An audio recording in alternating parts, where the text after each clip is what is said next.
हरि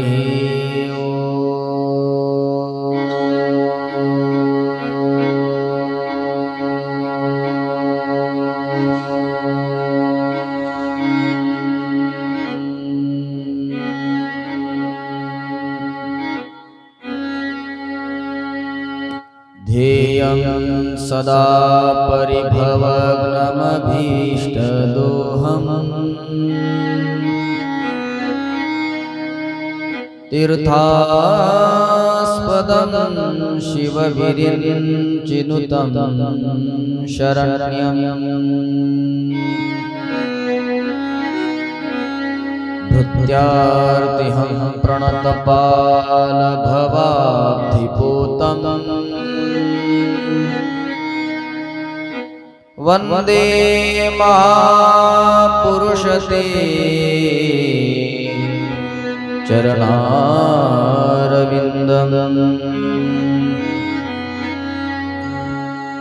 वंशी विभूषितकरान्नवनीरदाभा पीताम्बरादरुणबिम्बफलाधरोष्ठा पूर्णेन्दुसुन्दरमुखादरविन्दनेत्रा कृष्णात् परं किमपि तत्त्वमहं न जाने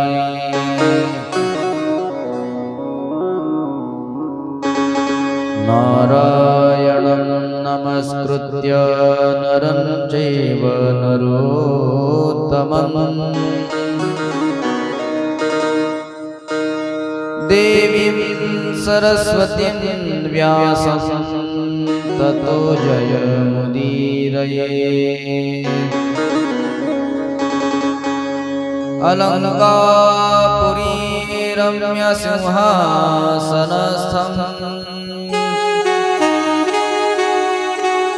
पदाम्भोजतेजस्फुरति प्रदेशम् विधीन्द्रादिदेवैः सदा स्तूयमानं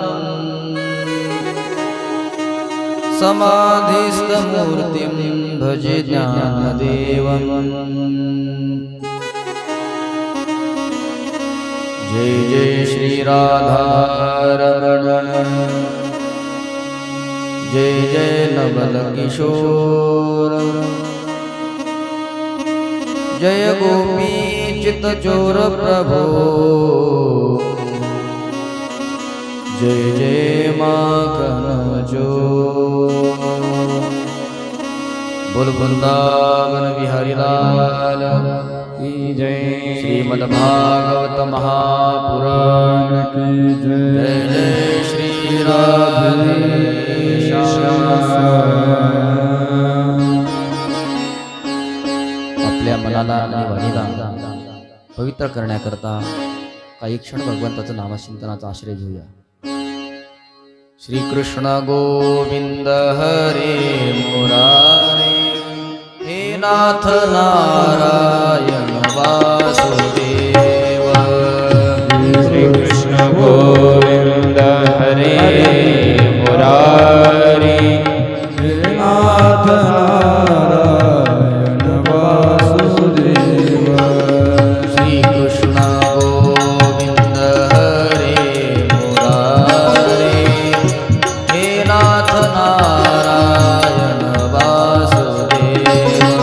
श्री कृष्ण गोविंद हरे मुरारे हे नाथ नारायण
टाळी वाजवा सर्वांनी हाताने टाळी वाजवा भगवंताचं नाम.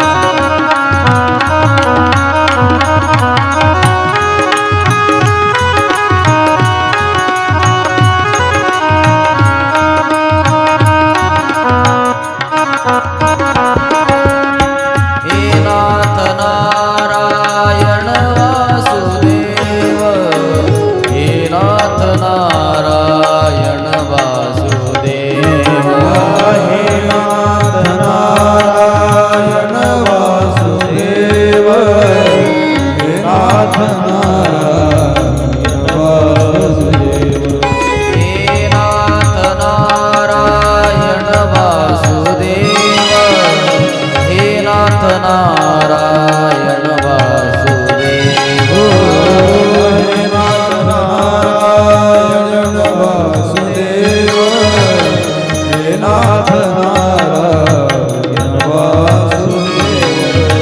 श्री कृष्ण गोविंद हरे मुरारे, हे नाथ नारायण वासुदेव, कृष्ण गोविंद हरे मुरारी, हे नाथ नारायण वासुदेव. गोविंद हरे मुरारी, हे नाथ नारायण वासुदेव. हरी श्री कृष्ण गोविंद हरे मुरारी, हे नाथ नारायण वासुदेव. नाथ नारायण वासुदेव, हे नाथ नारायण वासुदेव, हे नाथ नारायण वासुदेव, हे नाथ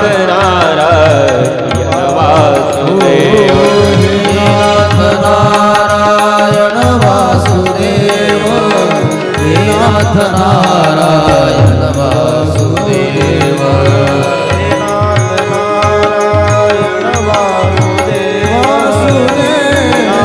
नारायण वासुदेव, ओ श्री कृष्ण गोविंद हरे मुरारे, हे नाथ नारायण वासुदेव,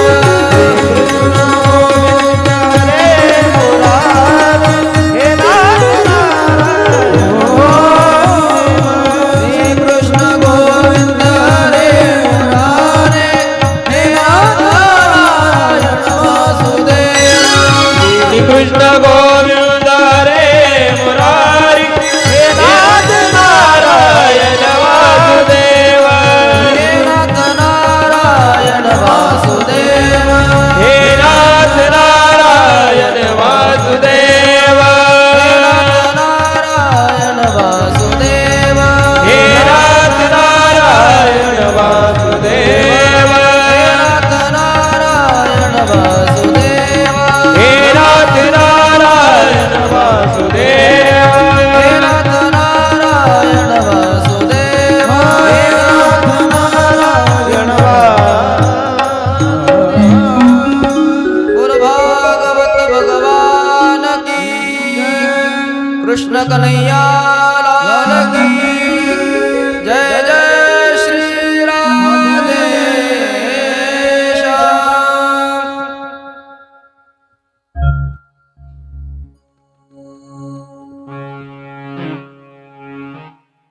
भक्ति सुतौ तौ तरुणौ गृहीत्वा,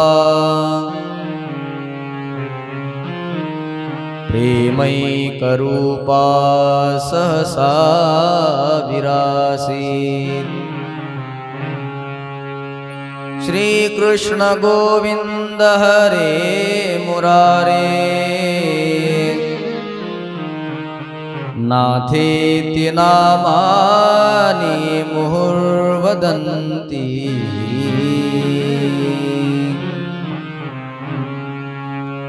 परमंगलमय परात्पर अखिलेश्वर भगवत स्वरूप श्रीमद भागवत ज्ञान यज्ञ सप्ताह या ज्ञान यज्ञ सप्ताहाच्या द्वितीय दिवसाच्या प्रथम सत्रामध्ये आपण उपस्थित आहोत. काल आपण श्रीमद भागवताचा महिमा श्रवण केला. या महिम्यामध्ये प्रामुख्याने श्रीमद भागवताच्या केवळ महिम्याचं श्रवण केल्याबरोबर भक्तीचे दोन्ही मुलं ज्ञान आणि वैराग्य जे जरा जर्जर अवस्थेमध्ये निश्चेष्ट अवस्थेमध्ये पडले होते त्यांची मूर्छितावस्था जाऊन ते सचेत झाले, नवयवन संपन्न झाले आणि ज्या ठिकाणी ही हरिद्वार मध्ये कथा चालू होती आपल्या मातेसह त्या कथेमध्ये प्रगट झाले. आपल्या मुलांना तारुण्य प्राप्त झाल्यावर भक्ती मातेला अत्यंत आनंद झाला आणि अत्यंत आनंदाने भावविभोर होऊन भगवंताचं नामचिंतन करत करत भक्ती माता हरिद्वार मध्ये चालू असल्या कथेमध्ये प्रगट झाली. भक्ती सुतौतौ तरुणो गृहीत्वा, भक्तीने आपल्या दोन्ही मुलांना घेऊन सहसा विरासित अचानक त्या कथेमध्ये प्रगट झाली आणि गोड नामचिंतन करू लागली. भक्ती मातेबरोबर सर्व श्रोत्यांनी भगवंताच्या नामचिंतनाचा लाभ घेतला, आनंद घेतला. ब्रह्मस्व पुष्टा व्यभिचार कारिणः, जे लोक व्यभिचार करतात त्या व्यभिचाराने जे पातक निर्माण होतं त्या पातकांची शुद्धी सुद्धा सप्ताह श्रवणाने होत असते. ब्रह्म स्वपुष्टा व्यभिचार कारिणा सप्ताह यज्ञेन कलौ पुनन्ति ते. फार मोठी यादी दिली आहे. पिशाच्य लोकांचाही उद्धार होत असतो असं वर्णन केल्यानंतर नारद महर्षी म्हटले, वा महाराज, ज्याने आयुष्यभर पाप केलं मेला आणि पापाचं फळ म्हणून तो पेशाच्या योनीला गेला त्याचाही उद्धार होतो. सनकादिक महर्षी म्हटले, हो, पेशाच्या योनीला जाऊन जर त्याने भागवत कथा श्रवण केली तर त्याचाही उद्धार होतो. म्हणजे असं एखादं उदाहरण आहे का? सनकादिक महर्षी म्हणतात, नारदजी, मी तुम्हाला एक पुरातन इतिहास सांगतो. या इतिहासाचं नुसतं श्रवण केलं तरी माणसाने जे जे काही पाप केलं असेल या इतिहासाच्या श्रवणाने ते पाप नष्ट होत असतं. अत्र ते कीर्तयिष्यामः इतिहासं पुरातनं यस्या श्रवणमात्रेण पापहानि प्रजायते. कर्नाटक राज्यामध्ये तुंगभद्रा नावाची एक नदी आहे आणि नदीच्या काठावर एक उत्तम नगर नावाचं एक ग्राम आहे. त्या गावामध्ये पंडित आत्मदेव शर्मा नावाचा एक सत्संगी ब्राह्मण राहतो. विद्वान एवढा आहे, द्वितीय भास्कराप्रमाणे प्रकांड विद्वान आहे. पौरोहित्य कर्माद्वारे आपला उदरनिर्वाह चालवतोय. संपत्ती भरपूर आहे पण पोटी संतान नाही म्हणून दुःख आहे.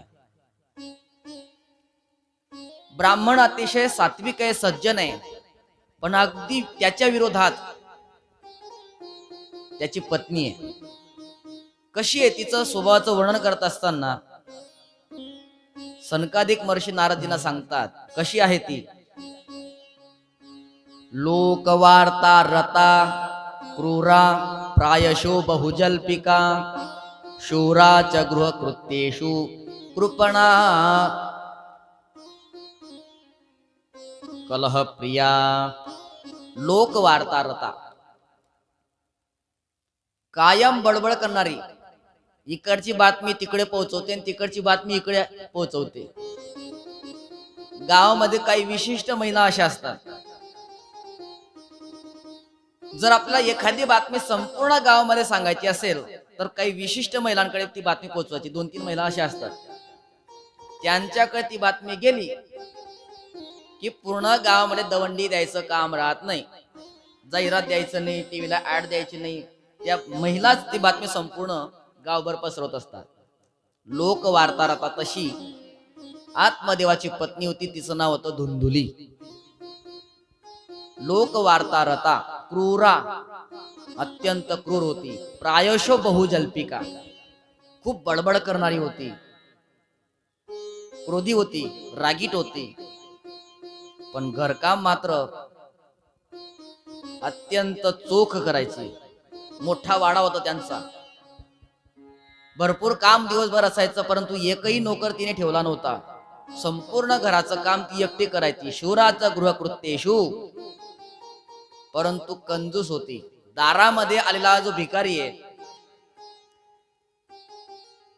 त्याला विनमुख कधी जाऊ द्यायचे नाही. विनमुख जाऊ द्यायचे नाही. मग कृपण कशी काय? त्याला काय द्यायची? भिक्षाने द्यायची, शिव्या द्यायची त्याला.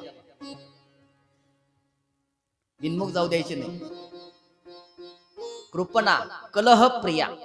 जोपर्यंत शेजारणी सोबत 2-2 शब्द होऊन जात नाही तोपर्यंत तिला खाल्लेलं पचत नव्हतं. भांडणाशिवाय त्याला करमत नव्हतं. कलह प्रिया म्हटलंय. परंतु अशा विरुद्ध स्वभावाच्या पत्नी बरोबरही आत्मदेव आपला संसाराचा गाडा चालवत होते. पण खेद होता. पुत्रहीनस्य मे राज्यम सर्वम दुःखाय कल्पते. जसं दशरथ राजांना वाटत होतं तसं पंडित आत्मदेव शर्मा यांना सुद्धा ते वाटत होतं. एके दिवशी तर त्यांनी एवढं मनाला वाईट वाटून घेतलं की म्हटले, पुत्र संतती जर नसेल जीवन जगून काय फायदा, यापेक्षा आत्महत्या केलेली बरी. म्हणून आत्महत्या करण्याकरता जंगलामध्ये निघाला. एका झाडाखाली बसला आणि रडू लागला. शेजारून कोणी महात्मा जात असतील, त्यांनी पाहिलं की जंगलात आहे, झाडाखाली बसून रडतो एकांतात. निश्चित देवाकरता रडत असला पाहिजे. म्हणून याच्याकडे जावं, काहीतरी याला मार्गदर्शन करावं. म्हणून ते साधू पंडित आत्मदेव शर्माकडे आले. कथम रोदिषि विप्रत्वं काते चिंता बलीयसी वदत्वं सत्वरमह्यं स्वस्य दुःखस्य कारणं. हे विप्र, कथम रोदिषि, का रडतोस तू? काते चिंता बलीयसी, एवढी मोठी कोणती चिंता तुला निर्माण झालेली आहे? वदत्वं, लवकर सांग. सत्वरम, स्वस्य दुःखस्य कारणं मह्यम सत्वरम वद. तुझ्या दुःखाचं कारण काय आहे ते मला लवकर सांग. आपण रडत असताना जर एखादा कोणी आपल्या जवळ आला आणि सहानुभूती दर्शू लागला तर आपण मन मोकळेपणाने रडू लागतो आणि आपलं मन त्याच्या समोर मोकळं करतो. साधू कोणीतरी आपल्याला सहानुभूतीपूर्वक विचारतोय. पंडित आत्मदेवाला राहवलं नाही. ते जोर जोराने रडू लागले आणि रडून आपल्या चिंतेचं कारण सांगू लागले. किं ब्रवीमि ऋषे दुःखं पूर्व पापेन संचितं मदीयः पूर्वजास्तोयं कवोष्णमुपभुञ्जते. हे ऋषे, किं ब्रवीमि दुःखम, मी माझ्या दुःखाचं कारण आपल्याला काय सांगू? महाराज, मी जेव्हा माझ्या पितरांना पाणी देतो ना, पाणी देत असताना ते रडत असतात. कारण ते म्हणतात की हे आत्मदेवा, तुझ्यानंतर आता आम्हाला पाणी पाजणारा कोणी नाहीये, कारण तू निसंतान आहे. केवढं दुर्भाग्य आहे माझं. गोठ्यामध्ये एक मी गाय पाळलेली आहे. अनेक दिवसापासून तिला वागवतोय, पण एकदा सुद्धा ती व्याली नाही. एवढंच काय, दारामध्ये एक फुलाचं झाड आहे, बऱ्याच वर्षापासून ते आहे, पण त्याला फळच काय, फूल सुद्धा लागलेलं नाही. मी माझ्या दुर्गतीचं दुर्भाग्याचं काय वर्णन करून आपल्याला सांगू. पुत्र प्राप्तीशिवाय माझं जीवनाला शून्य किंमत आहे. साधूने विचार केला, आपल्याला वाटलं हा देवाकरता रडत असेल, हा मूर्ख तर मुलांकरता रडतोय, संतान नाही म्हणून. पण आता आपण आलोयत ना, आता याला काहीतरी उपदेश दिला पाहिजे. म्हणून त्या ऋषींनी आत्मदेवाला उपदेश द्यायला सुरुवात केली. हे ब्राह्मण, मुंचा ज्ञानम प्रजारूपम बलिष्ठा कर्मणो गती विवेकम तु समासाद्य त्यज संसार वासना. हे विप्र, तुझ्या अंतःकरणामध्ये घोर अज्ञान आहे. तू मुलाच्या प्राप्तीविषयी चिंता करत असतोय. अरे कोणाच्या मुलाने सुख दिले आतापर्यंत तुला माहितीये? सगर नावाच्या राजाला 60,000 मुलं होती. कोणत्या मुलाने सुख दिलं? कपिल भगवंताचा अपराध करून बसले, भस्म झाले. त्यांचा उद्धार करण्याकरता अनेक पिढ्यांना तपश्चर्या करावी लागली. कोणत्या मुलाने सुख दिलं? दशरथ राजाला 4 होते, पण अंतकाळाच्या वेळेला एकही जवळ नव्हता. धर्मात्मा अंगाचं नाव तर तू ऐकलं असेल ना. धर्मात्मा अंग राजाला पोटी संतान होत नव्हतं. पुत्र प्राप्ती करता यज्ञ केला, मुलगा झाला, पण तो निघाला नास्तिक. एवढा नास्तिक निघाला की शेवटी लाज वाटू लागली की एवढा नास्तिक मुलगा आपल्या उदरी कस काय निपजला. वाईट एवढं वाटलं की घरदार राज्याचा सगळे सोऱ्यांचा त्याग करून जंगलामध्ये जाऊन गुहेमध्ये जाऊन बसून राहिले. कोणत्या मुलाने सुख दिलं? म्हणून मुलं सुख देतीलच, अपेक्षा करू नये. तू आनंदात राहा. कर्माची गती ही बलवती असते. तुझ्या कर्मामध्ये, तुझ्या प्रारब्धामध्ये पुत्र प्राप्तीचं सुख नसेल,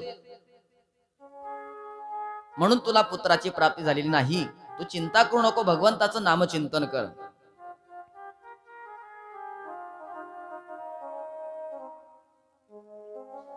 पंडित आत्मदेवाने जेव्हा हा उपदेश ऐकला, आत्मदेव म्हणू लागले, हे ऋषी महाराज, असा उपदेश मला देऊ नका. असा उपदेश मला सुद्धा देता येतो म्हटले. मी पण संस्थेत गेलो होतो शिकायला, माझा पण अभ्यास झालाय, मी पण शास्त्राचं अध्ययन केलंय, मला पण उपदेश चांगल्या प्रकारे देता येतो. तुम्ही वैरागी लोक आहेत, फक्कड लोक आहेत, साधू लोक आहेत, संन्यासी लोक आहेत, तुम्हाला काय पुत्र प्राप्तीचं सुख माहिती आहे? घरामध्ये लहान मुलं जेव्हा जन्माला येत असतात ते अत्यंत गोड बोलतात, बोबड बोलतात, पापा पापा म्हणतात. त्यांच्या त्या बोबड्या वाणीचे शब्द ऐकून असं वाटत जसं काय कानामध्ये कोणी अमृत ओतलं की काय, एवढं ते गोड बोलत असतात. माझ्या घरामध्ये एखादं बाळ जन्माला यावं, त्याने बोबड बोबड माझ्याशी बोलावं, त्याचं बोलणं ऐकण्याकरता माझे कान आसुसलेले आहेत, तळमळत आहेत. म्हणून मला पुत्राची प्राप्ती झाली पाहिजे, असं काहीतरी उपाय सांगा. ऋषी महाराज सांगतात, ए ब्राह्मण, मी तुझ्या कपाळावरची रेषा वाचलीये. काय लिहिलंय महाराज? माझ्या कपाळावर काय लिहिलंय? तुमच्या कपाळावर स्पष्ट लिहिलंय, सप्त जन्मावधी तव पुत्रो नैवच नैवच. या जन्मामध्ये तू रडतोय पुत्र प्राप्ती नाही म्हणून, पण पुढच्या 7 जन्मात सुद्धा तुला पुत्राची प्राप्ती होणार नाही. हे वाक्य ऐकलं आत्मदेवाने दन्न दिसे आपलं मस्तक आपटलं. हे ब्राह्मण काय करतो? मरशील बाबा एवढ्या जोराने मस्तक आपटशील तर? म्हणे महाराज, मी मरण्याकरता आलो तो जंगलामध्ये, पण तुम्ही माझं दुःख कमी करण्याचा सोडून तुम्ही माझं दुःख उलट वाढवलंय. म्हणजे कसं काय वाढवलंय? नुसतं वाढवलं नाही, 7 पटीने माझं दुःख वाढवलंय. याच जन्मात पुत्राची प्राप्ती होत नाही म्हणून मी रडत होतो.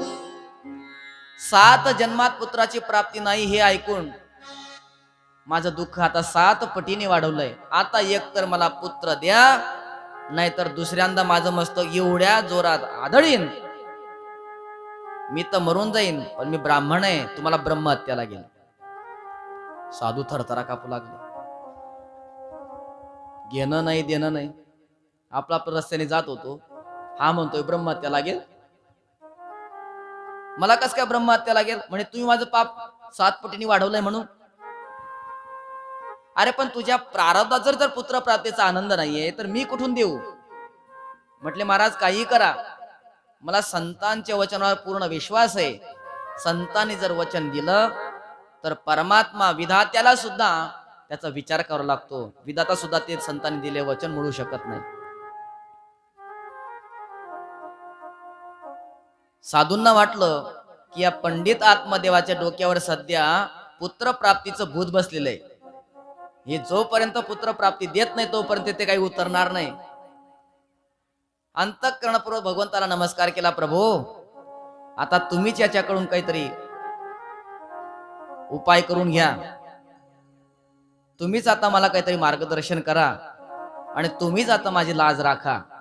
झोळीतून एक फळ काढलं, आत्मदेवाच्या हातावर ठेवलं आणि सांगितलं, देवाने जर कृपा केली, हे फळ तुझ्या पत्नीला खाऊ घाल. भगवंताच्या कृपेने अत्यंतेन पुत्रोती निर्मल, हा अतिशय निर्मल अंतःकरणाचा साधू अंतःकरणाचा पुत्र तुला प्राप्त होईल. म्हटले वा वा वा. जसं त्या आत्मदेवाने हातात फळ घेतलं, आनंदाने उड्या मारू लागला. वा वा महाराज, जगाच्या कल्याणा संतांच्या विभूती. हे कल्याण करण्याकरता का महाराज? काही उपाय, काही नियम?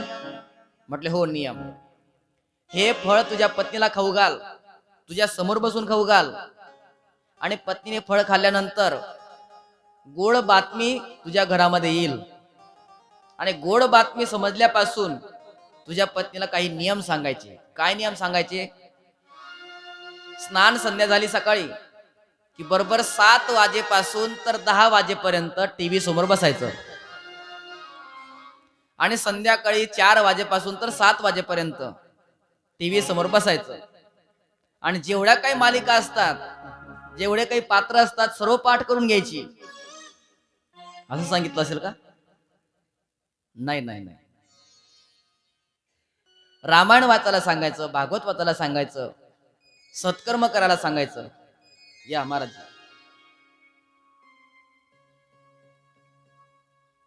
सत्कर्म करायला सांगायचं. कोणाची चहाडी चुगली करायला सांगायची नाही. भगवंताचं नामचिंतन करायला सांगायचं. अशा नियमपूर्वक जर आपण वागलात, तेन पुत्रोती निर्मल, हा सज्जन पुरुष असा महात्मा जन्मालाय तुमच्या घरी. या महात्माजींनी उपाय सांगितले, नियम सांगितले, निघून गेले. आणि इकडे आत्मदेव घरी आला, दरवाज्यात पर्यंत पोहोचला. ए धुंदुली, ए धुंदुली, ऐकलं का? अगं बघ, मी तुझ्याकरता फळ आणलंय. ती धावत धावत आली. काय आणलं तुम्ही? म्हणे बघ तुझ्याकरता फळ आणलेत, घ्या. एक फळ आणलंय आणि आवाज एवढा जोरात देताय जसं काय 9 रत्नाचा हार आणलाय माझ्याकरता. अगं म्हटले हे सामान्य फळ नाहीये, हे फळ तू खात खरं, तू आई होशील, मी बाबा होणार. असं हे फळ कोणी दिलं? अथ पासून इथेपर्यंत सर्व गोष्ट सांगून टाकली. साधू महाराज भेटले, त्यांनी फळ दिलं.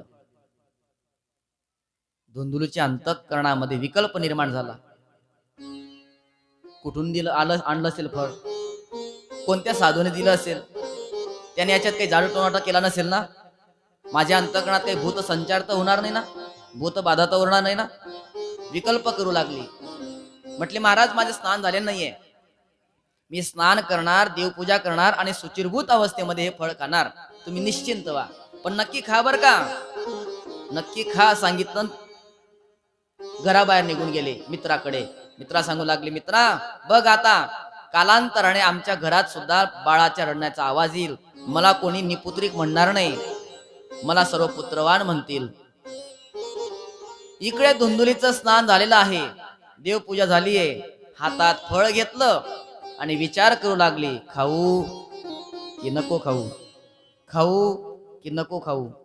तेवढ्यात शेजारची महिला आली. अगं धुंदुली ताई, काय करतेस तू? काय नाही म्हटले, थोडीशी चिंता माझ्या अंतःकरणामध्ये मला संतप्त करू लागली. म्हणे काय झालं? धुंदुलीने सुद्धा पासून इथेपर्यंत सर्व गोष्ट सांगून टाकली. शेजारची महिला सात्विक अंतःकरणाची होती. तिने सांगितलं, हे धुंदुली, फार भाग्यवान आहेस तू. साधूच्या कृपेने तुला हे फळ प्राप्त झालेलं आहे. पटकन खाऊन घे, धर्मात्मा पुत्र तुला जन्माला येईल. आता त्या धुंदुलीने काय काय विकल्प केले इथं भागवतामध्ये वर्णन आलेलं आहे.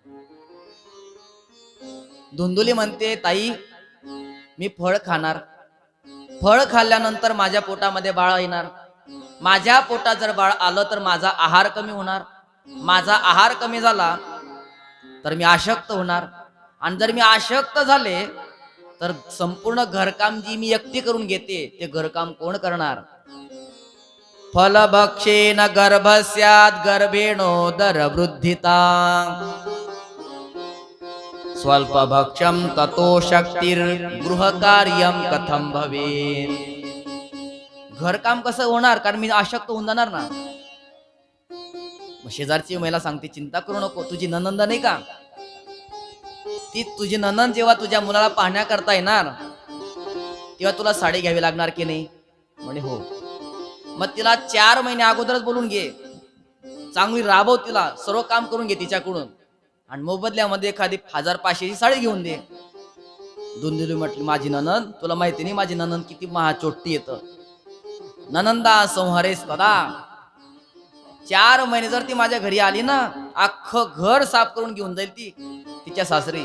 त्यामुळे मी माझ्या ननंदेला काही बोलणार नाही, उलट मी एखादा नोकर ठेवून घेईन. ठीक आहे म्हटलं, नोकर का ठेवत नाही तू, परंतु हे फळ खाऊन घे. धुंदुलीने पुन्हा विकल्प केला. म्हणे ताई मी फळ खाणार, पण मी असं ऐकलंय की जर फळ खाल्लं मी गरोदर होणार, आणि गरोदर स्त्री जास्त पळू शकत नाही. बरोबर आहे काय? म्हणे बरोबर आहे. आणि तुला कुठे पळायचंय? तुला काय त्या ऑलिम्पिक मध्ये भाग घ्यायचाय, धावण्याच्या स्पर्धेमध्ये? तू आपलं घरी बसायचं, आराम करायचं, देवाचं पूजन करायचं, नामस्मरण करायचं, गीता पाठ करायचा. नाही म्हटले, जर माझ्या घराला आग लागली तर? अगं तुझ्या घराला कोण आग लागला नाही? नाही लागणार आग. म्हणे मग भूकंप आला तर? सर्व लोक पळून जातील, मला पळता येणार नाही, घर माझ्यावर पडलं की मी तदामे मरणम भवेत. दैवात घाटी व्रजेत ग्रामे पलायत गर्भिणी कथम. अचानक जर भूकंप झाला तर मला कसं काय पळता येईल? अगं म्हटलं काही भूकंप आहे, नियम येत नाही, काही टेन्शन घेऊ नको, तू पटकन तू फळ खाऊन घे. तिने पुन्हा विकल्प केला. म्हणे ताई मी भागवतामध्ये असं ऐकलंय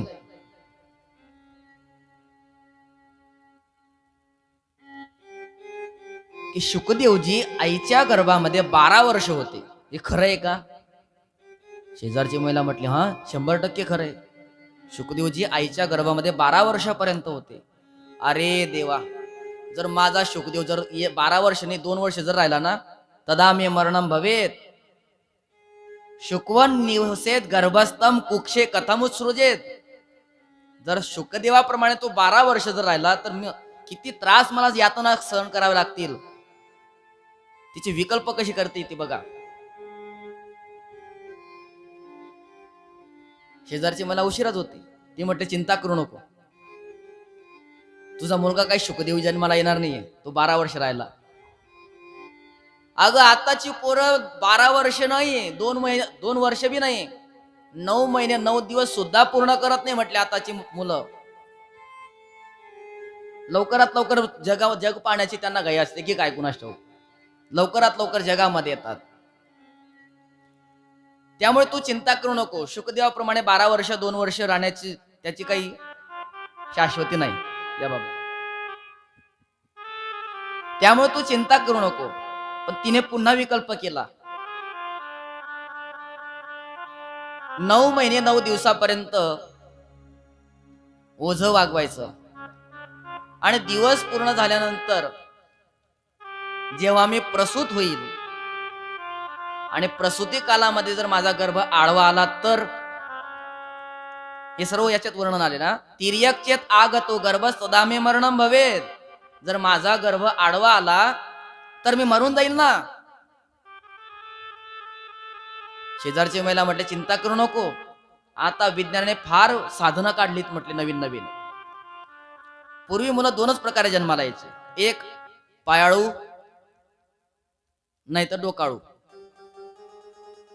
पण आता तसं नाहीये, ना पायाळू ना डोकाळू, डायरेक्ट पोटाळू. शिजर केले की डायरेक्ट बाहेर. त्यामुळे चिंता करू नको तू. तरी सुद्धा ती विकल्प करू लागली. ती म्हणते की एवढं ओझं वागवायचं, लहानाचं मोठं करायचं, एकदा अक्षदा पडला की तो आपल्याला सोडून निघून जातो, मग कशा करता ओझं वागवायचं. मी तर असं म्हणते, या जगतामध्ये दोनच महिला आनंदात राहतात, सुखी आहेत. कोणत्या दोन? वंध्या वा विधवा नारी सुखीनी चेती मे मती. मला असं वाटतं वंध्या आणि विधवा या सुखीत, कारण त्यांना पुत्रप्राप्तीच्या किंवा गरोदरपणाचे दुःख त्यांना सहन करावं लागत नाही. लालने पालने दुःखम प्रसूता याश्च वर्तते. सुकुमारी कथम सहेत. लालन पालन करणं काही सोपी गोष्ट आहे का? मुलांना लहानापासून मोठं करणं सोपी गोष्ट नसते. कितीतरी कष्ट घ्यावे लागतात आई वडिलांना, तेव्हा मुलगा लहानाचा मोठा होत असतो. त्यामुळे मला असं वाटतं की हे फळ न खाल्लेलं चांगलं आहे. शेजारची महिला समजवण्याकरता आली होती, परंतु तिने या धुंदुलीने प्रश्न विचारून त्या तिचं डोकं खराब केलं. ती निघून गेली. तुला काय करायचं ते कर म्हटलं, मी चालले. पुन्हा चिंता करू लागली, खाऊ की नको खाऊ, खाऊ की नको खाऊ. तेवढ्यात त्या धुंदुलीची लहान बहीण आली. अगं छोटी ये बस. तिने अथ पासून इथेपर्यंत सर्व गोष्ट सांगून टाकली. तिची लहान बहीण थोडीशी कपटी होती. अगं धुंदुली ताई, तुला माहिती नाही, या बाबा लोकांवर विश्वास ठेवू नकोस, संन्यासी लोकांवर विश्वास ठेवू नकोस. ही बाबा बैरागी काय जादूटोना करत असतील. जर तू हे फळ खाल्लं तर तुझ्या भूत अंतःकरणामध्ये भूत संचार होईल. तू खाऊ नको हे फळ. जर तुला या फळाविषयी थोडीशी जरी सत्यता वाटत असेल तर तुझ्या गोठ्यामध्ये एक गाय बांधलेली आहे, त्या गाईला हे फळ खाऊ घाल, बघू बरं काय परिणाम होतो. मग धुंदुली म्हटले, हे फळ मी गाईला खाऊ घालायचं आणि मालकाला सांगायचं मी फळ खाल्लं. मालक मला विचारणार का, फळ जर तू खाल्लं मग तुला फायदा कसं काय होत नाही. मग मी काय उत्तर द्यायचं. मग त्या धुंदुलीची लहान बहीण म्हणते, यावेळेस मी गरोदर आहे, यावेळेस मला जे बाळ जन्माला येईल हे मी तुला देऊन टाकेन. ज्या दिवशी ते जन्माला आलं त्या दिवशी मी सांगेन मेलं, तू सांगायचं झालं, मी रातोरात तुझ्याकडे पार्सल करेन. हा उरला प्रश्न माझ्या मालकाचा, थोडेफार पैसे द्यायचे, मी त्यांचे तोंड बंद करून टाकेन. म्हणजे ठीक आहे, काय हरकत नाही, पण नक्की दे बर का बाळ. हो नक्की देईन. लहान बहीण निघून गेली. हिने ते फळ घेतलं, आई गाईला खाऊ घातलं आणि मालकाला सांगितलं, महाराज मी फळ खाल्लं बर का, आणि त्या फळात खाल्ल्याचा परिणाम आपल्या घरी गोड बातमी आहे, तुम्ही बाबा होणार आहेत, बाबा होणार आहेत. हे शब्द ऐकल्याबरोबर आनंदाने नाचू लागला. मला पुत्र प्राप्ती होणार, मी पुत्रवान होणार, मला कोणी संतानहीन बोलणार नाही, पुत्रहीन बोलणार नाही. आनंदाने दिवसा मागून दिवस महिने गेले आणि तिच्या लहान बहिणीला मुलगा झाला. तिने रातोरात तो धुंदुलीला आणून दिला. सकाळी घेतला आणि सांगितला, हो आपल्याला बाळ झालाय, मुलगा झालाय, तुम्ही वडील झाले आहात, पुत्राची प्राप्ती झाली. हे ऐकून त्याला अत्यंत आनंद झाला. संपूर्ण गावामध्ये पेढे वाटले.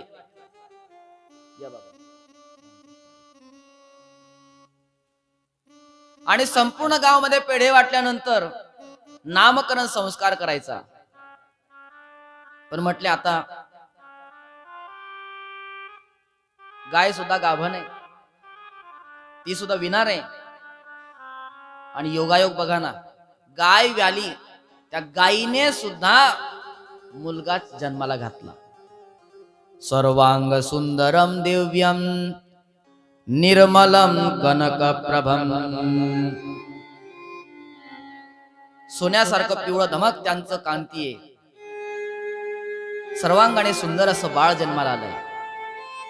गाईला मुलगा झाला ही बातमी जेव्हा संपूर्ण गावामध्ये पसरली, संपूर्ण गाव उलटलं तो मुलगा पाहण्याकरता. आणि सर्व लोक त्या आत्मदेवाच्या दैवाची प्रशंसा करू लागले. देखो भगवान देता है तो छप्पर फाड़ के देता है. आतापर्यंत एक पुत्र नव्हता म्हणून आत्महत्या करण्याकरता जाणारा ब्राह्मण, पत्नीला तर मुलगा झालाच पण गाईला सुद्धा मुलगा झाला.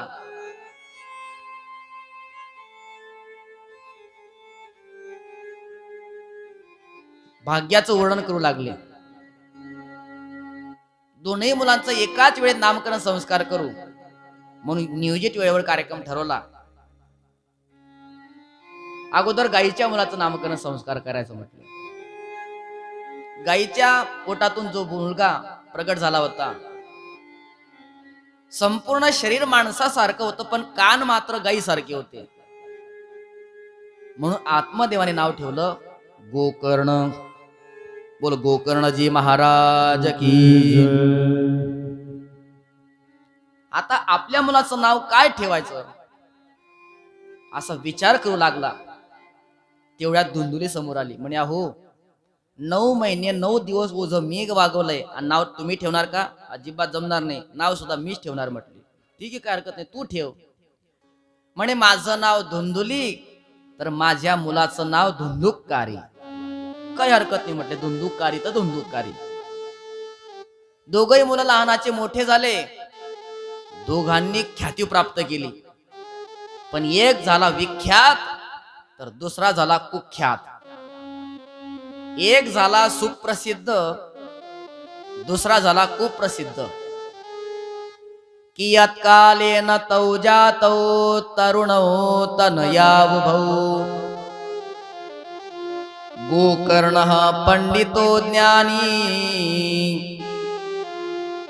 धुंदुकारी महाखलः. गोकर्ण झाला पंडित, ज्ञानी झाला, पण हा धुंदुकारी महाखल. नुसता खल म्हटलेलं नाहीये, महाखल. खल म्हणजे काय?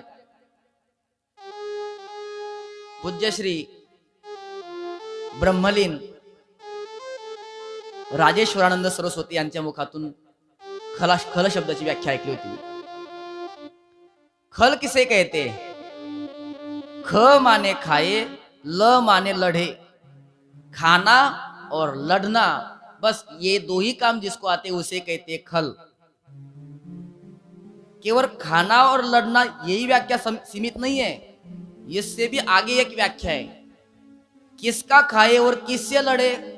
अरे ये खल इतने मूर्ख होते, जिसका खाए उसी से लड़े, उसे कहते खल.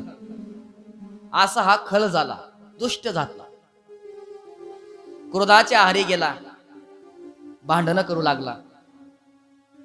कामाच्या आहारी गेला, वेश्यागमन करू लागला. लोभाच्या आहारी गेला, चोरी करू लागला, दरोडे टाकू लागला, कुकर्मी बनला.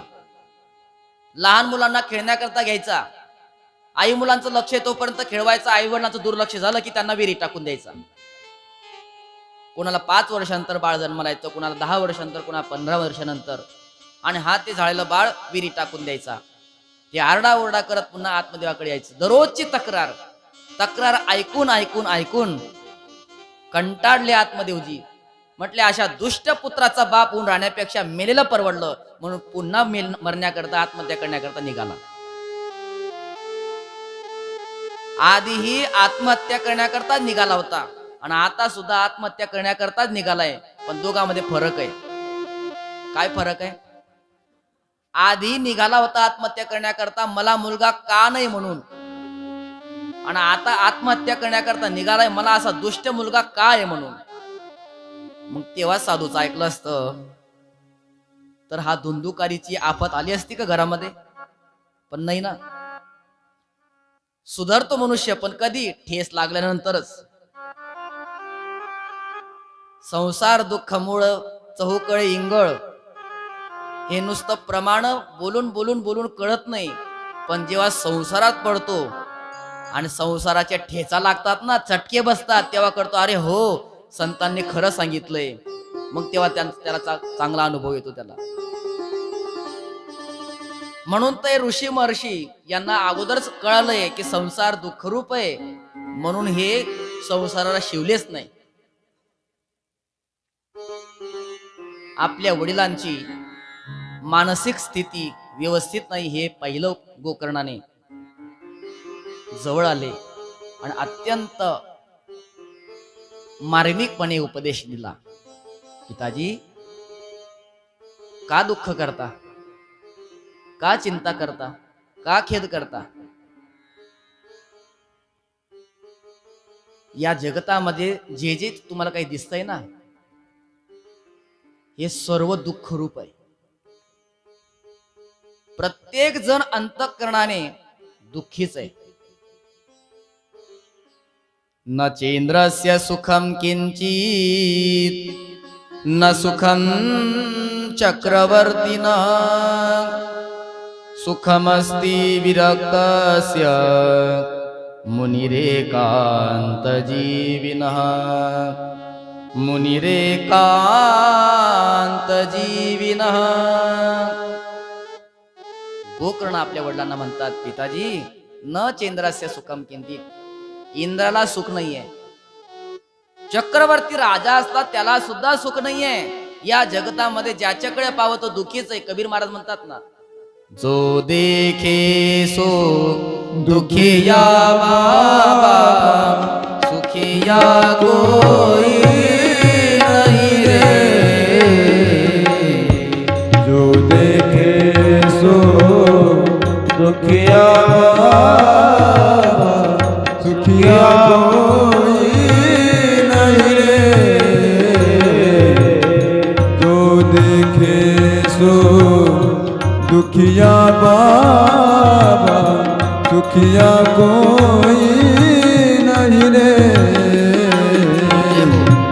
जो देखे सो दुखिया बाबा, सुखिया कोई नहीं रे. राजा दुखिया, प्रजा दुखिया, दुखिया घर बैरागी, दुखिया घर बैरागी. दुख के कारण सुख देव ने, दुख के कारण सुख देव ने उदरी माया त्यागी रे. जो देखे सो दुखिया बाबा, जो देखे सो दुखिया बाबा, सुखिया कोई नहीं रे. जो देखे सो दुखिया बाबा, दुखिया कोई नहीं रे. जो देखे सो दुखिया, सुखिया कोई नहीं रे. त्यामुळे तुम्ही संसारामध्ये दुःख मानू नका. संसारातली आसक्ती सोडा आणि भगवंताकडे आपलं चित्त लावा. 2 श्लोकामध्ये अत्यंत मार्मिक उपदेश दिलाय. हे 2 श्लोक आपल्या जीवनामध्ये जर त्यांचा अवलंब केला तर वैराग्य निर्माण व्हायला वेळ लागणार नाही आणि भगवंताची शाश्वत प्राप्ती होईल. काय उपदेश दिला? देहे स्थिमान् सरुदिरे भीमतिं त्यजत्वम् जाया सुतादिषु सदा ममतां विमुञ्च पश्यानिशं जगदिदं क्षणभङ्गनिष्ठम् वैराग्य राग रसिको भव भक्तिनिष्ठः धर्मं भजस्व सततं त्यज लोक धर्मान् सेवस्व साधु पुरुषान् जहि काम तृष्णा अन्यस्य दोष गुण चिंतनमाशु मुक्त्वा सेवा कथा रसमहो नितरां पिबत्वम् सेवा कथा रसमहो नितरां पिबत्वम्।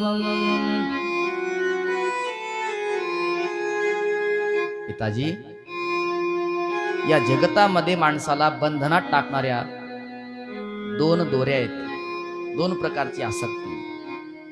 पहिल्या आसक्तीचं नाव आहे अहंता आणि दुसऱ्या आसक्तीचं नाव आहे ममता.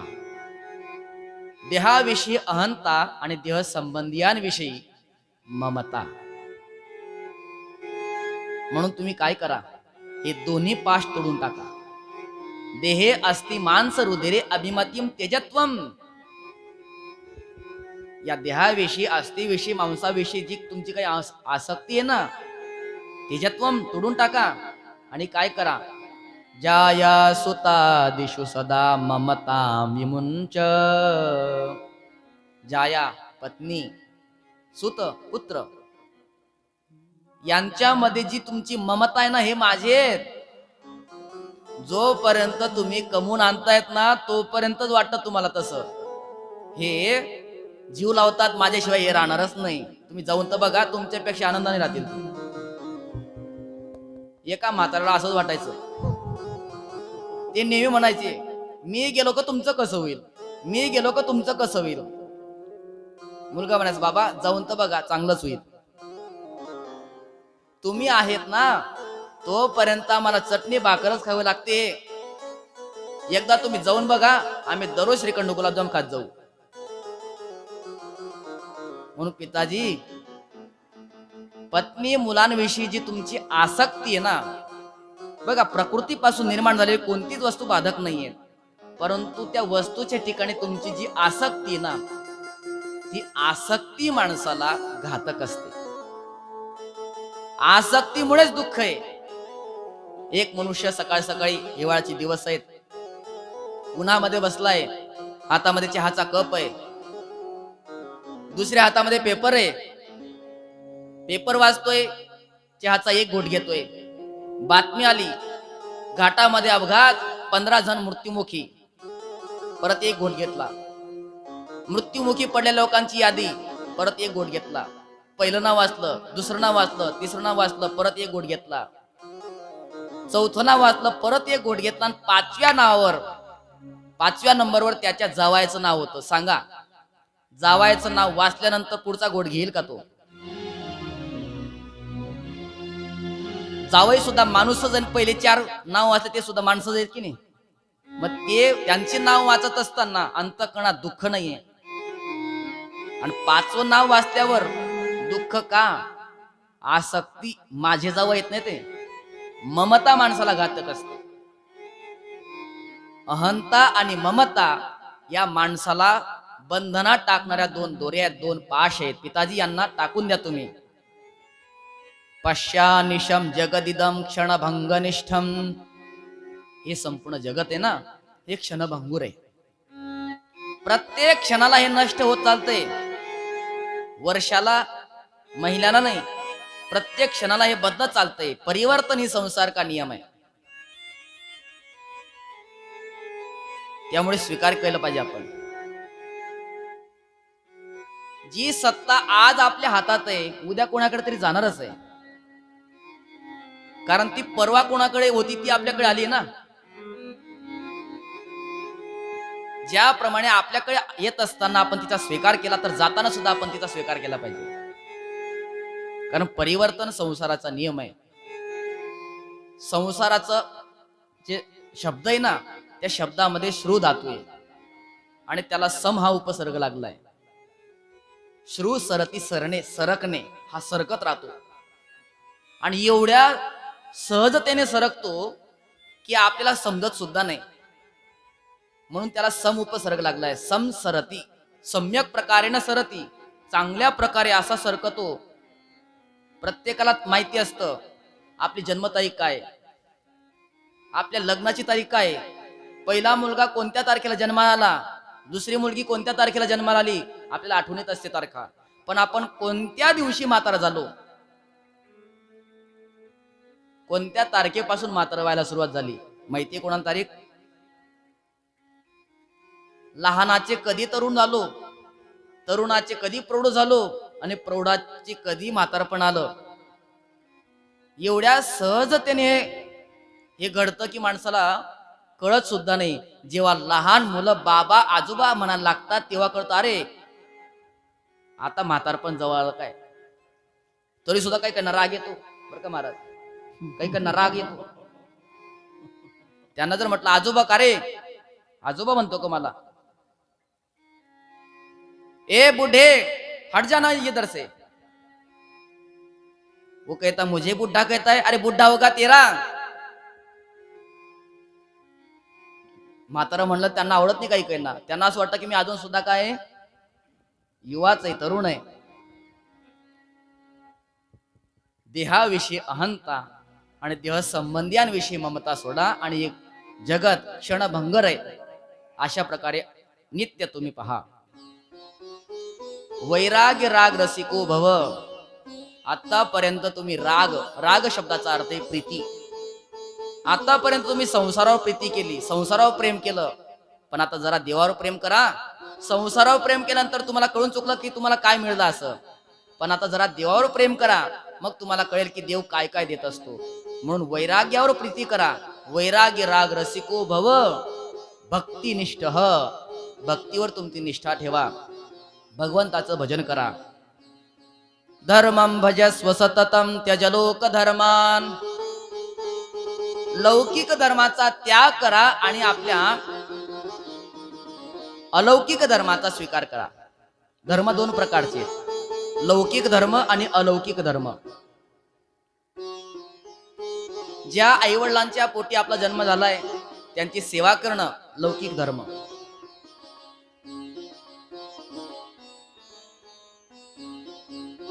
ज्या पत्नीचं आपण पाणी ग्रहण केलंय तिचा सांभाळ करणं लौकिक धर्म. मुलांना जन्माला घातलंय त्यांना लहानाचं मोठं करणं, संस्कारी बनवणं, चांगलं नागरिक घडवणं लौकिक धर्म. परंतु हे लौकिक धर्म करत असताना आपला एक अलौकिक धर्म आहे, तो म्हणजे भगवंताची प्राप्ती. आपण लौकिक धर्मामध्ये एवढे गुरफटलो की जो अलौकिक धर्म आहे त्याचा आपल्याला विसर पडला. तुम्ही कथा ऐकण्याकरता घरून निघाले, रस्त्यामध्ये मित्र भेटला, राम राम करा, कसं चाललंय, बरं चालू आहे ना, मुलीचं लग्न झालं का नाही, कधी आला होता, आता 7 दिवस कथा ऐकणार आहे का, लगेच जाणार आहे, बोला त्याच्याशी. हा झाला लौकिक धर्म. परंतु लौकिक धर्मामध्ये एवढे बुडून जाऊ नका की बोलायला सुरुवात केली तर 2 तास बोलतच बसले, इकडे कथा संपून गेली तरी तुमचं बोलणं चालू आहे.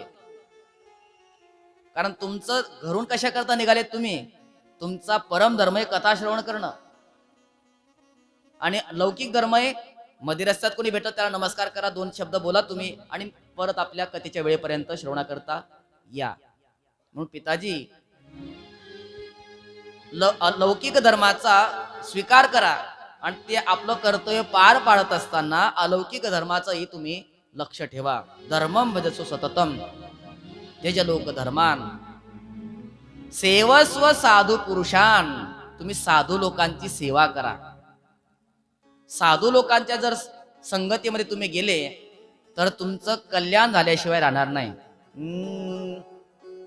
संतन के संग लाग रे तेरी अच्छी बनेगी. संतन के संग लाग रे तेरी अच्छी बनेगी. संतन के संग लाग रे तेरी अच्छी बनेगी. संतन के संग लाग रे मेरी अच्छी बनेगी. अच्छी बनेगी तेरी बिगड़ी बनेगी. अच्छी बनेगी तेरी बिगड़ी बनेगी. बिगड़ी बनेगी अच्छी बनेगी तेरी बिगड़ी बनेगी होय तेरो बड़ो भाग रे तेरी अच्छी बनेगी संतन के संग लाग रे तेरी अच्छी बनेगी संतन के संग लाग रे तेरी अच्छी बनेगी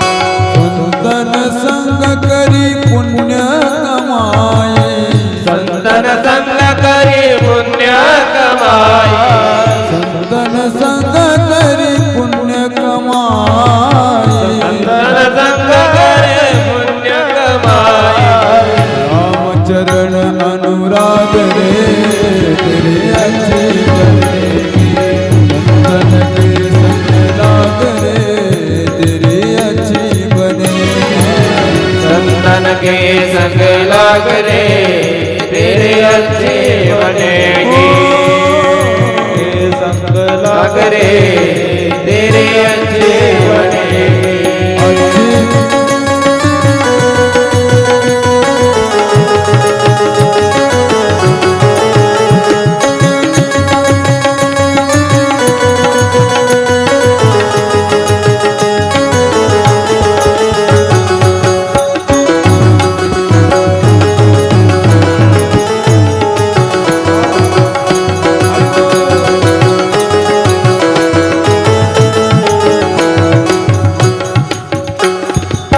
ध्रुव जी की बन गई प्रहलाद जी की बन गई रोज की बन गई प्रहलाद जी की बन गई ध्रुव जी की बन गई प्रहलाद जी की बन गई रोज की बन गई प्रहलाद जी की बन गई हरि सुमिरन में जाग रे तेरी अच्छी बनेगी संतन के संग लाग रे तेरी अच्छी बनेगी संतन के संग लाग रे तेरी अच्छी बनेगी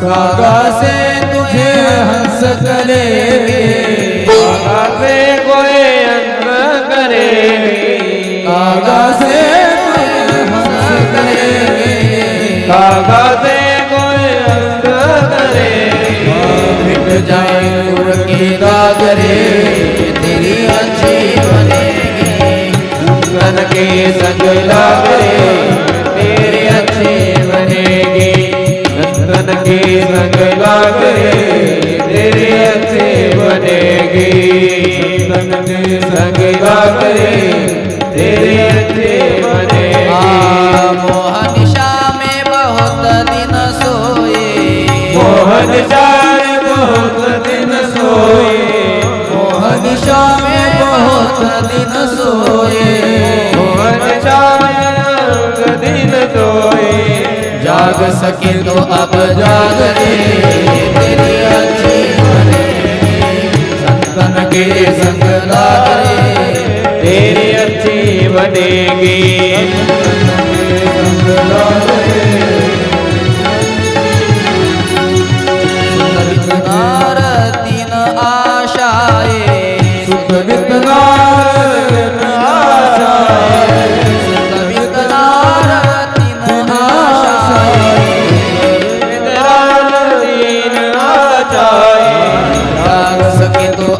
त्याग रे तेरी अच्छी बनेगी संतन के संग लाग रे तेरी अच्छी बनेगी संतन के संग लाग रे तेरे अच्छे बनेगी कहत कबीर राम सुमिरन में कहत कबीर राम सुमिरन में कहत कबीर राम सुमिरन में कहत कबीर राम सुमिरन में पाप सके तू अब पाप रे तेरे अच्छे बनेगी संतन के संग लाग रे तेरी अच्छी बनेगी संतन के संग लाग रे तेरी अच्छी बनेगी संतन के संग लाग रे तेरी अच्छी बनेगी संतन के संग लाग रे तेरी अच्छी बनेगी तेरी अच्छी बनेगी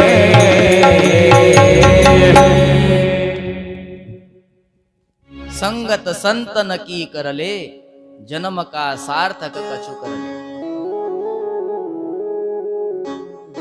2 महिने दौऱ्यात आल्यानंतर काहीच नाही केलं, नुसते टाळ वाजण्याची सेवा केली. पण या संत मंडळीच्या संगतीमध्ये ज्याला 2 शब्द बोलता येत नव्हते तो आता तुमच्या समोर आता 7 दिवस बोलण्याकरता उपस्थित आहे. कशाचा परिणाम आहे हा संतांच्या संगतीतलाच परिणाम आहे. दरिती जहाती संत कृपावंत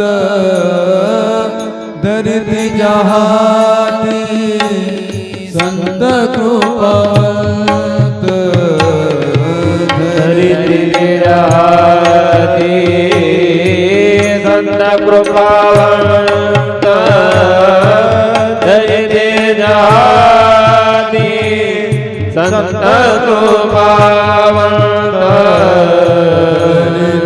जहाती संत कृपावंत दरित जहाती संत कृपावंत धरित्री राहती संत कृपावंत धरित्री राहती संत कृपावंत वाणी पंढरीनाथ लळाताचा पाळी पंढरीनाथ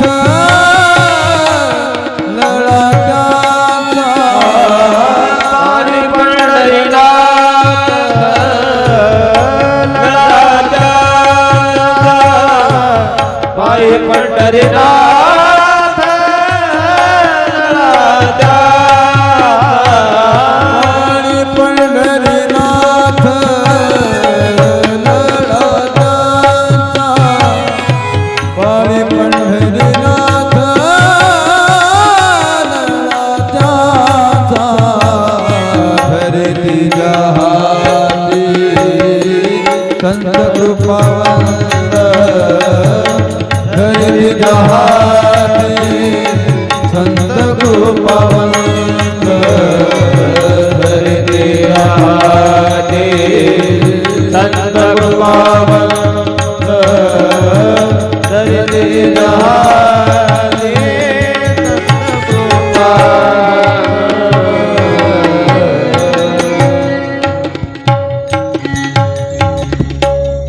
धरितीच्या हाती संत कृपावंत पाळी पंढरीनाथ लळा त्यांचा.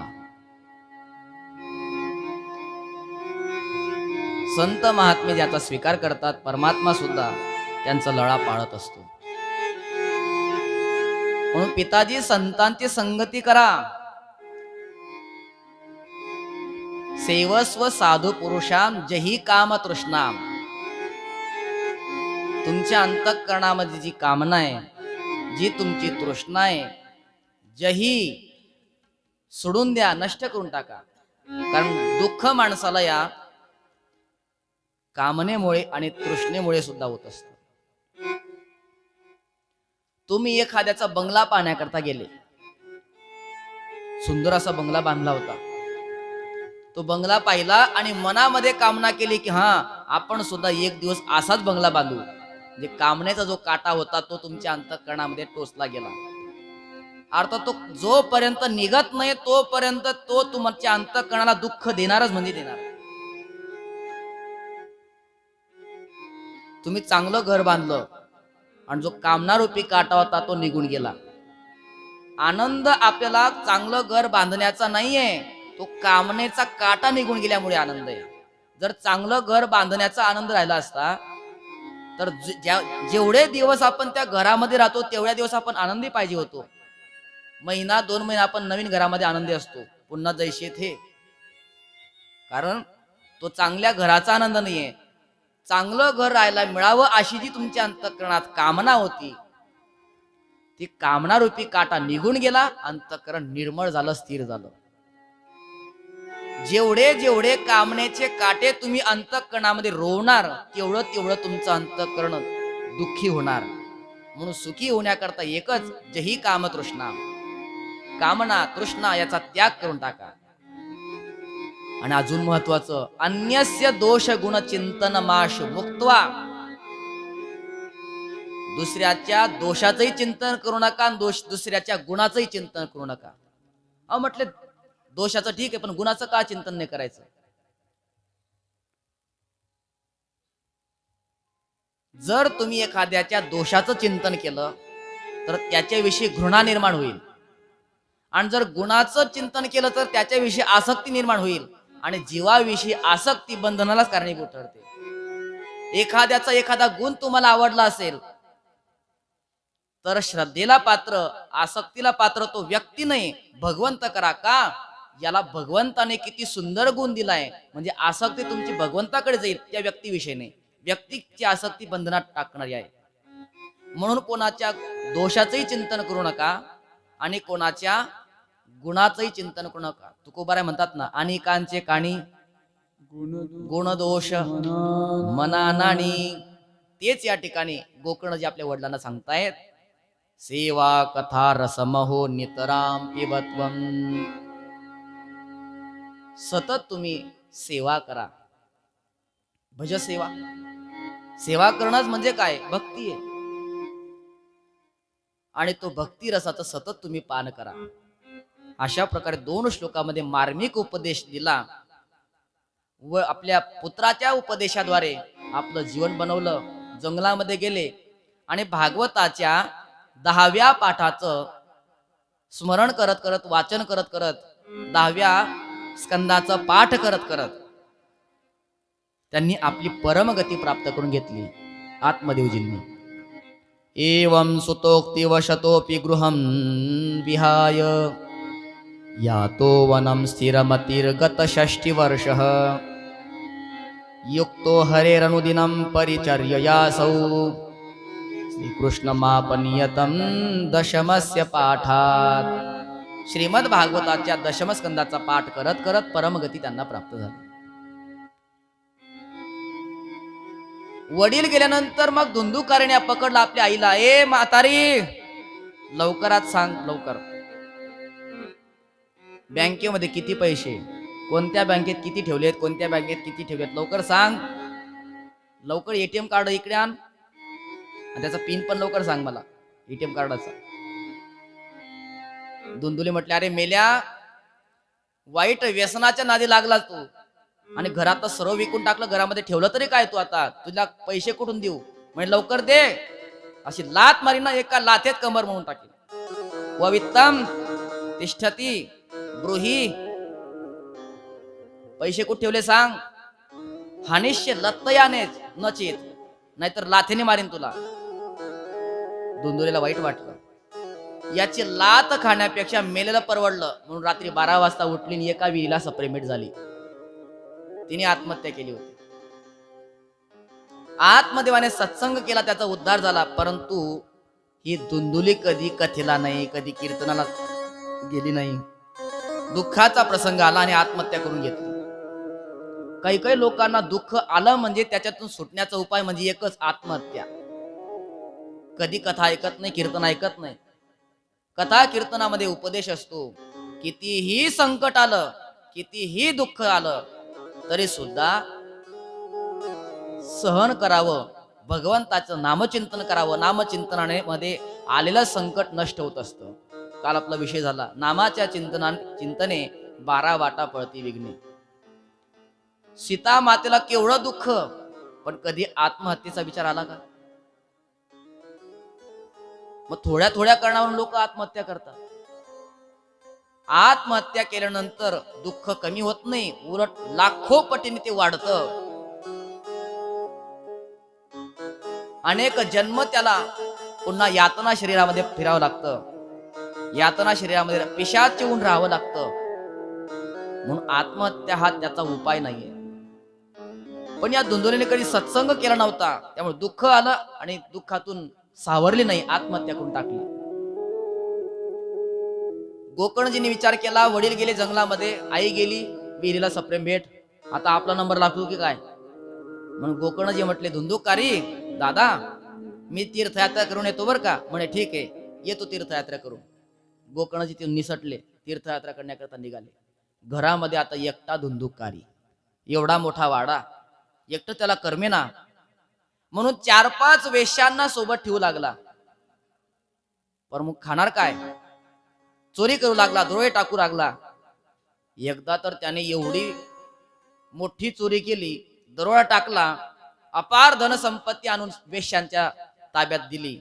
वेश्याने विचार केला की निश्चित याने दरबारामध्ये चोरी केली असेल, आज ना उद्या हा पकडला जाईल. आणि हा पकडला गेला तर याच्या बरोबर आपल्याला सुद्धा जेलमध्ये जावं लागेल. आता जेवढी याने संपत्ती आणली एवढी पर्याप्त आहे. आता याला मारा, संपत्तीचा वाटा पाडा आणि आपल्या आपल्या वाटेला निघाला.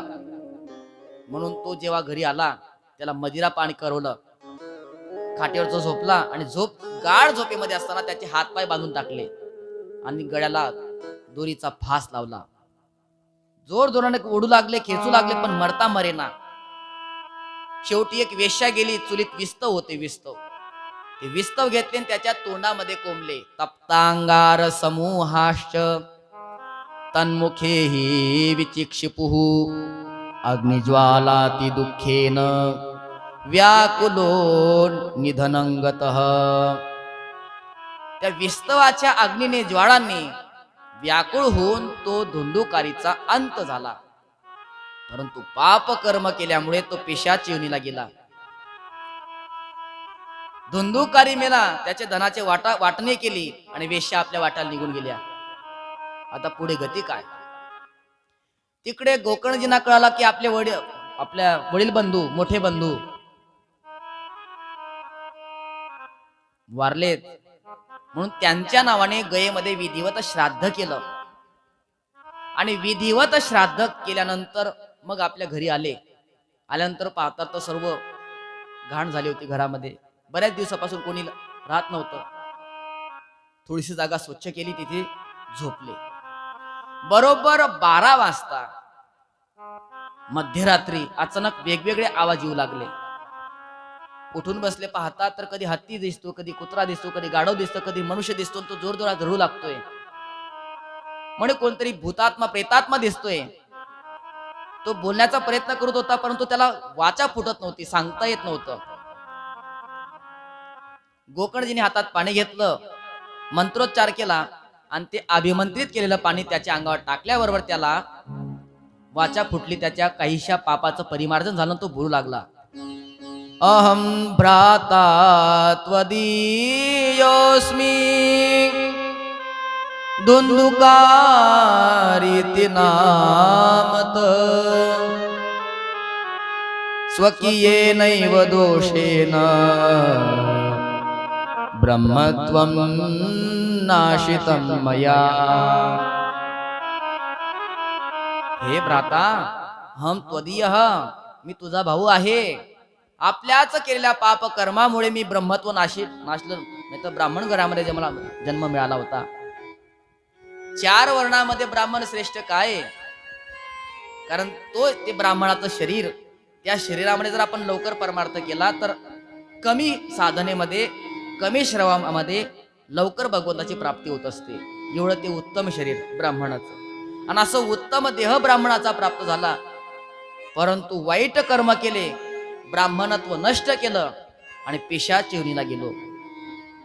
वाताहारेन जीवा मी, या पेशाच्या योनीमध्ये मला हवा घेऊन राहावं लागतंय. मला भूक तहान सहन होत नाही. लवकरात लवकर मला या पेशाच्या योनीतून मुक्त कर बाबा.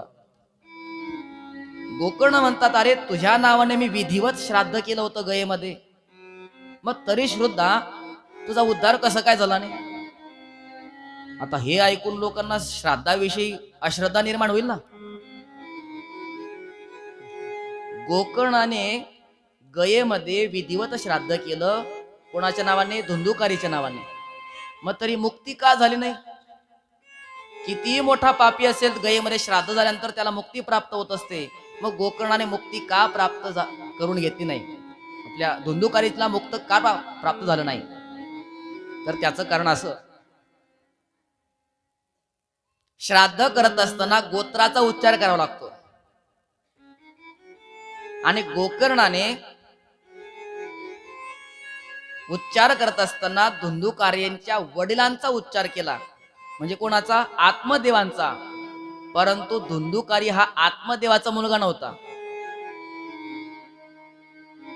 तो त्यांच्या बहिणीचा मुलगा होता. त्यांचं गोत्र वेगळं. गोत्र चुकल्यामुळे विधिवत श्राद्ध करून सुद्धा धुंदुकारी मुक्त झाला नाही. गोपाल कृष्ण भगवान की. मला लवकर या प्रेत योनीतून सोडव. म्हणे तू आता जा, मी उद्या सकाळी ब्राह्मणांना विचारतो, शास्त्राची चर्चा करतो, आणि उपाय निघाला तर लगेच उपाय करतो, तुला लवकरात लवकर मुक्त करतो. धुंदुकारी तर निघून गेला. रात्रभर गोकर्णजींना झोप लागली नाही. प्रातःकाली स्नान संध्या आटोपली आणि गावातल्या ब्राह्मणांना बोलून सांगितलं की प्रेताच्या योनीतून मुक्त होण्याचा काही उपाय आहे का? भरपूर शास्त्रांचा दांडोळा घेतला, परंतु कुठे उपाय सापडला नाही. शेवटी सूर्याची गती अवरोधित केली. तुभ्यं नमो जगत साक्षीं ब्रूहि मे मुक्ती हेतुकं. हे सूर्यनारायण भगवंता, आपण सर्वांच्या कर्माचे साक्षी आहात, माझ्या बंधूच्या मुक्तीचा उपाय सांगा. तेव्हा सूर्याने उपाय सांगितला. श्रीमद भागवतान मुक्ती सप्ताहम वाचनम कुरु. हे गोकर्णजी महाराज, 7 दिवस साप्ताहिक ज्ञान यज्ञ श्रीमद भागवताचं वाचन करा. त्या भागवताच्या श्रवणाने तुमच्या बंधूची मुक्ती होईल. सूर्याने उपाय सांगितल्यानंतर लगेच पुढच्या महिन्यामध्ये गोकर्णजींनी भागवत कथेचं आयोजन केलं. स्वतः कथेचा पाठ करण्याकरता बसले. बांबूचा वृक्ष बाजूला होता, त्यामध्ये तो धुंदुककारी येऊन बसला. कारण प्रेताचं पेशाच्याचं जे शरीर असतं ते वायू रूपाने असतं, त्यांना एका ठिकाणी थांबता येत नाही, काहीतरी आधार घ्यावा लागतो. म्हणून त्या बांबूच्या वृक्षामध्ये तो जाऊन बसला. 7 गाठीचा बांबू होता. पहिल्या दिवसाची कथा झाली विधिवत. पहिली गाठ फुटली. दुसऱ्या दिवशी दुसरी गाठ, तिसऱ्या दिवशी तिसरी गाठ, करता करता 7व्या दिवशी 7ही गाठ फुटल्या, आणि त्या बांबूतून सुंदर अशा प्रकारे एक तेजस्वी पुरुष बाहेर निघाला. दिव्य रूप धरो जात तुलसी दाम मंडित, पीतवासा घनश्यामो मुकुटी कुंडलान्वित. मुकुट कुंडल परिधान करून एक दिव्य तेजस्वी पुरुष बाहेर निघाला. तो गोकर्णजींना नमस्कार करू लागला. गोकर्णजी म्हटले आपला परिचय. अरे म्हटले भ्राता, मी तुझाच बंधू ना धुंदुकारी. 7 दिवस तू कथा सांगितली आणि 7 दिवस नियमपूर्वक मी या बांबूच्या झाडामध्ये 7 गाठीच्या त्या बांबूमध्ये थांबलो मी, आणि 7 दिवस नियमपूर्वक कथा ऐकली. परिणाम 7व्या दिवशी भागवताच्या श्रवणाने मला दिव्य रूप प्राप्त झालं. तेवढ्यात आकाशातून एक विमान आलं. विमानातून पार्षद खाली उतरले आणि त्या पार्षदांनी त्या धुंदुकारीला विमानामध्ये बसवलं आणि ते जाणार तेवढ्यात गोकर्णजी महाराज म्हटले, हे पार्षदांनो, अत्रैव भवसती श्रोतारो मम निर्मला आनीतानि विमानानि न तेषां युगपत् कुतः.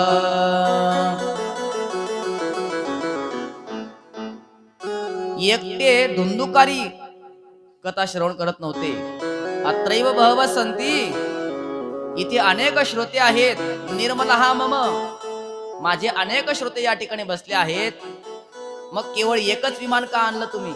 आणा, जेवढे श्रोते आहेत सर्वांकरता विमान आणा आणि सर्वांना परमधामाला घेऊन जा, कारण सर्वांनी 7 दिवस कथा ऐकलेली आहे. मग एकट्या करता विमान का आणलं? एकच विमान का आणलं? मग त्या पार्षदांनी उत्तर दिलं याला, श्रवणस्य विभेदेन फलभेदोत्र संस्थित. श्रवण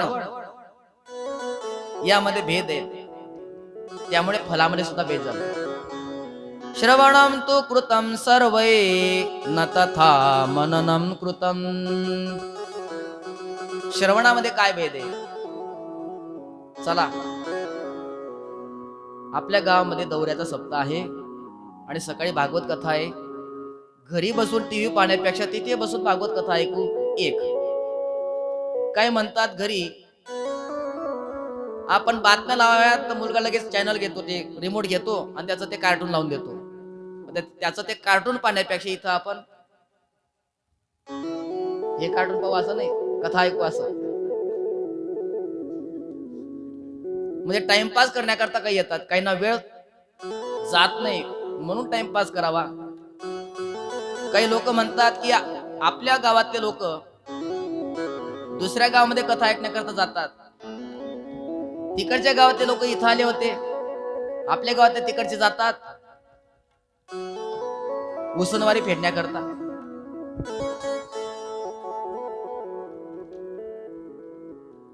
म्हणून कथा ऐकतात. परंतु जो श्रवण करतो, मनन करतो, चिंतन करतो, जसं धुंदुकारीने केलं, श्रवण केलं पण मनन केलं नाही.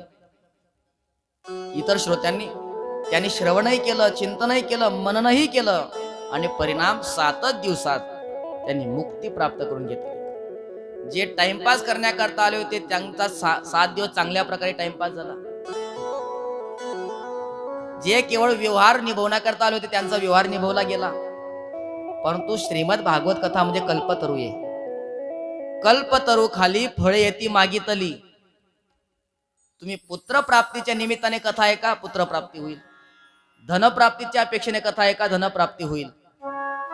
आणि तुम्ही मोक्ष प्राप्तीच्या इच्छेने कथा ऐका, मोक्षही प्राप्त करून देणारी ही भागवत कथा आहे, कल्पतरू आहे. म्हणून म्हटलं जातं भागवत कल्पद्रुम. धुंदुकारीने मला मुक्त कसं होता येईल, मला या पिशाच अवतारातून, पिशाच देहातून मला लवकर मुक्त व्हायचंय, या निमित्ताने त्याने कथा ऐकली, त्या तळमळीने कथा ऐकली, म्हणून तो मुक्त झाला. धुंदुकारी तर विमानामध्ये बसून परमधामाला प्राप्त झाला, परंतु बाकीचे श्रोते नाराज झाले. गोकर्णजी महाराज म्हटले, चिंता करू नका, पुढच्या महिन्यात आपण परत आयोजन करू. म्हणून गोकर्णजींनी पुढच्या महिन्यात पुन्हा आयोजन केलं आणि श्रोत्यांनी विचार केला की आता बस 7 दिवस अशी नियमपूर्वक श्रवण मनन चिंतन करायचं की 7व्या दिवशी आपल्याला घेण्याकरता विमान आलंच पाहिजे. एवढ्या तळमळीने 7 दिवस त्यांनी कथा ऐकली आणि जशी 7व्या दिवसाची कथा पूर्ण झाली, पूर्णाहुती झाली, तर जेवढे श्रोते होते तेवढे विमान प्रगट झाले. प्रत्यक्षात भगवान विष्णू प्रगट झाले आणि गोकर्णजींना आपल्या हृदयाशी लावलं आणि म्हणू लागले, अयोध्यावासिन पूर्वं यथा रामेण संगता तथा कृष्णेन ते नीता गोलोकं योगी दुर्लभम. हे गोकर्णा, तू प्रत्यक्षात भगवत स्वरूप झालाय. रामचंद्र प्रभू ज्यावेळेस परमधामाला जात होते, साकेत धामाला, त्यावेळेस संपूर्ण अयोध्येच्या लोकांना सुद्धा सोबत घेऊन साकेत धामाला गेले होते. तद्वत तू स्वतः तर साकेत धामाला जातोच आहे, पण तुझी कथा ऐकणारे जेवढे काही श्रोते आहेत या सर्वांना सुद्धा तू परमधाम प्राप्त करून दिलंय, म्हणून तू आता प्रत्यक्षात भगवत स्वरूप झालेला आहेस. सनकादिक महर्षी नारद महर्षींना सांगतायत, नारदजी, जर धुंदुकारी सारखा महापापी तरू शकतो तर सामान्य लोकांची काय कथा. अत्यंत आनंद वाटला नारदजींना. नारदजी म्हटले, वा वा वा, केवढा महिमा भागवताचा आहे. भागवताच्या नुसत्या श्रवणाने मूर्छित अवस्थेमध्ये पडलेले ज्ञान वैराग्य त्यांना चेष्टा येते.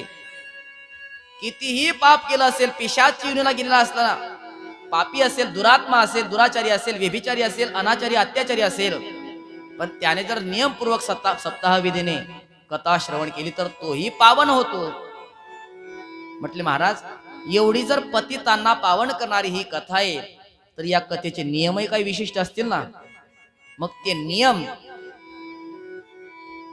6व्या अध्यायामध्ये सांगतात. 6 अध्याय असतात महात्म्याचे. त्या 6व्या अध्यायामध्ये श्रीमद भागवत कथा कोणी श्रवण करावी आणि कशा प्रकारे श्रवण करावी याचे नियम सांगितले. याला विधी अध्याय असं म्हणतात. सर्वात पहिला प्रश्न, महाराज, आम्हाला कथा करायची आहे, आयोजन करायचंय, किती खर्च लागेल? पहिलाच प्रश्न असतो. त्यामुळे किती खर्च करावा, सप्ताहाचं श्रीमद भागवत कथा आयोजित करायची असेल तर किती खर्च करावा याचं वर्णन भागवतामध्ये सांगितलंय. विवाहे यादृशम वित्तम तादृशम परिकल्पयेत. आपल्या मुलाच्या किंवा मुलीच्या विवाह करता जेवढा पैसा आपण खर्च करतो तेवढा पैसा खर्च करून सप्ताहाचं आयोजन करावं. परंतु वक्ता निवडत असताना थोडीशी काळजी घ्यावी. किती काळजी घ्यावी? जेवढी काळजी आपण आपल्या मुली करता वर शोधण्याकरता काळजी घेतो. उठला सुटला लगेच आपण मुलगी कुणाच्या हातामध्ये देऊन टाकतो का? पण नाही नाही, जात पाहतोच आपण, कुळ पाहतो, आचार पाहतो, संस्कार पाहतो, धन पाहतो, रूप ऐश्वर्य संपन्न सर्व काही पाहतो, आणि मग खात्री पटली तर मुलगी देतो. तसं आपली बुद्धिरूपी मुलगी आहे. ही 7 दिवस बसून ज्यांच्या समोर आपल्याला बसायचंय 7 दिवस, वक्ता कसा असावा? विरक्तो वैष्णवो विप्रो वेदशास्त्र विशुद्धीकृत दृष्टांत कुशलो धीरो वक्ता कार्योती निस्पृह. निस्पृह असला पाहिजे, दृष्टांत कुशल असला पाहिजे, शास्त्राचं ज्ञान असलं पाहिजे. नाहीतर इकडे कथा ऐकली, गोष्टी पाठ केल्या 2-3 आणि लगेच बसले. शुकदेवजी काय म्हणतात, जे पाठ केलंय तेच म्हणतात.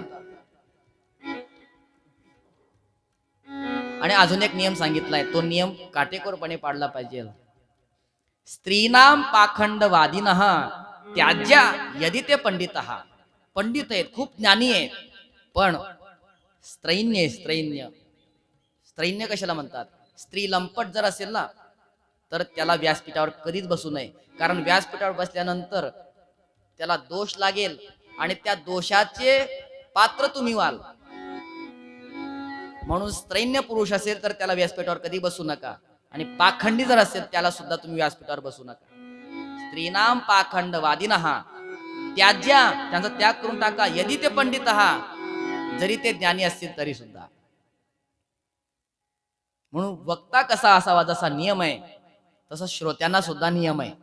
मग श्रोत्यांनी कसं वागावं, 7 दिवस कशा प्रकारे कथा श्रवण करावी, जेवण करावं का उपवास करावा, बऱ्याच ठिकाणी विचारला जातो प्रश्न. जर तुम्हाला शक्य असेल 7 दिवस उपवास करा, नसेल शक्य फलाहार करा, नसेल शक्य तर फुल्लहार करा, पण कथा श्रवण करा. भोजनम तू वरम मन्ये कथा श्रवणकारकम नोपवासो वर प्रोक्त कथा विघ्न करो यदि. जर तुम्ही उपवास केलाय आणि कथेला येऊन बसलेत, कडकडून भूक लागलीये आणि महाराज काही कथा सोडत नाहीये, तर तुमचं लक्ष कथेकडे नाही पोटाकडे असेल, मग त्याच्यापेक्षा नाश्ता करून येत जा. इथून गेल्यानंतर पुन्हा जेवण करत जा. पुन्हा दुपारच्या कथेला येत असताना पुन्हा नाश्ता करून येत जा आणि कथा संपल्यानंतर पुन्हा जेवण करा. काही हरकत नाही. येता जाता चर पण कथा श्रवण कर. म्हणून भोजनाचा काही नियम, तुम्ही उपवास जर करत असाल पण लक्ष तुमचं जर पोटाकडे असेल कथेकडे नसेल, आपलं परम कर्तव्य काय? कथा श्रवण करणं हे कर्तव्य. मग ते जेवण करून करा का उपवाशी राहून करा, ज्यांमध्ये तुमचं मन लागत असेल कथा ऐकण्याकरता. तुम्हाला जर वाटत असेल जास्त जेवण झालं तर डुलकी येते तर कमी खा, हे सांगायची काही गोष्ट नाही म्हणा. परिमित भोजन करावे. परिमित परिमित म्हणजे काय? ऐसा खाना खावे पेट याद न आवे. असं खावं की पोटाची आठवणच येऊ नये. जास्त खाल्लं तरी पोटाची आठवण येते आणि एकदम कमी खाल्लं तरी पोट सांगतं आता उरका, आता भूक लागली आपल्याला. म्हणून नोपवासो वर पोक्त कथा विघ्न करो यदी. जर आपल्याला शक्य असेल अधःसुप्ती तर 7 दिवसापर्यंत पलंगावर झोपू नये. खाली झोपावं, जमिनीवर. जमिनीवर म्हणजे एकदम जमिनीवर नाही, काहीतरी चटे वगैरे टाकून असं. पत्रावल्याम भोजनम, 7 दिवसापर्यंत पत्रावळीमध्ये भोजन करावं आणि 7 दिवसापर्यंत ब्रह्मचर्याचं पालन करावं. ब्रह्मचर्य, अधःसुप्ती, पत्रावल्यामचे भोजनम. कोणी कोणी कथा श्रवण करावी आणि कोणी कोणी कथा श्रवण केल्यानंतर कोणाचं काय नष्ट होत असतं आणि कशाची प्राप्ती होत असते ऐका. दरिद्रष्ट क्षयी रोगी निर्भाव्य पाप कर्मवान अनपत्यो मोक्ष काम शृणुयाच कथा इमाम. इमाम कथाम शृणुयात. ही कथा तुम्ही ऐका. कोणी दरिद्री असाल श्रीमंत होणार, क्षयी रोगी असाल, कोणता तरी भव्य मोठा रोग निर्माण झालाय, आधी जडली, व्याधी जडली, त्या व्याधीतून मुक्त होण्याकरता आपण 7 दिवस नियमपूर्वक कथा ऐकली तर ते व्याधीतूनही आपल्याला मुक्तता मिळत असते. निर्भाग्य, काही काही लोक खूप प्रयत्न करतात, हा व्यवसाय कर, तो व्यवसाय कर, तो व्यवसाय कर, पण सर्व व्यवसायामध्ये शून्य. कहा गए ते कही नाही, क्या लाए कुछ नाही. घरामध्ये 9 लोक कमवणारे असतात आणि एकटा बसून एखादा खात असतो, तरी सुद्धा त्यांची प्रगती होत नाही. का? निर्भाग्य. ते भाग्य उदयाला यावं याच्याकरता 7 दिवस नियमपूर्वक कथा ऐका. परिणाम काय होईल? लात मारणार तिथे पाणी निघेल. भाग्य जर उदयाला आलं ना महाराज, तर एक म्हण आहे आपल्याकडे, नशीब करे जोर. मग ते कुंदा खंदण्याकरता माणसं लावा लागत नाही, चोरच खंदून निघून जातो. त्याच्याकरता ते भाग्य जर उजळायचं असेल तर त्या निर्भागी माणसाने भाग्य उजळण्याकरता 7 दिवस नियमपूर्वक कथा ऐकावी. पाप कर्मवान, पापाच्या क्षालनाकरता कथा ऐकावी. अनपत्यो, ज्यांना पुत्राची प्राप्ती झाली नाही पण पुत्र प्राप्ती व्हावी अशी अपेक्षा असेल तर नियमपूर्वक 7 दिवस कथा श्रवण करावी. निश्चित पुत्राची प्राप्ती होईल. आणि मोक्ष काम, मला या संसार बंधनातून मुक्त व्हायचंय, मोक्ष प्राप्त करायचंय. मोक्ष प्राप्तीच्या इच्छेने कथा श्रवण केली तर त्याला मोक्षाची ही प्राप्ती होते. असा महिमा या श्रीमद भागवत ग्रंथाचा आहे. बोल भागवत भगवान की जय. या सर्व नियमपूर्वक 7 दिवस कथा ऐकावी आणि कथेचं सत्र संपल्यावर भगवंताचं आनंदाने नामचिंतन करावं. नामचिंतनाचा विषय निघाला आणि नारदजींनी आपली वीणा सांभाळली. वीणेचं तार वाजू लागले आणि त्या तारेतून राग काढला मालकौस. मालकौस रागामध्ये ती वीणा वाजू लागले. तेवढ्यात अर्जुन प्रकट झाला आणि अर्जुनाने मालकौस रागामध्ये आलाप भरायला सुरुवात केली. आपला मुलगा गायन करतोय हे समजून लगेच इंद्र आला, तो मृदंग वाजू लागला. प्रल्हादजी आले, टाळ वाजू लागले, उद्धवजी मजिरा वाजू लागले. नारद महर्षींनी विना धारण केला. आता सनकादिक महर्षी स्वराचं ज्ञान नाही, तालाचं ज्ञान नाही. मग त्यांनी हे जे कलाकार मंडळी त्यांना उत्साह वाढावा याच्याकरता जय हो बहुत बढिया बलिहारी असं त्यांना प्रोत्साहन देण्याकरता जय जयकार सुरू केला. आणि या सुंदर संगीतमय वातावरणामध्ये शुकदेवजी भागवताच्या श्लोकांचं मधुर कंठाने गायन करू लागले.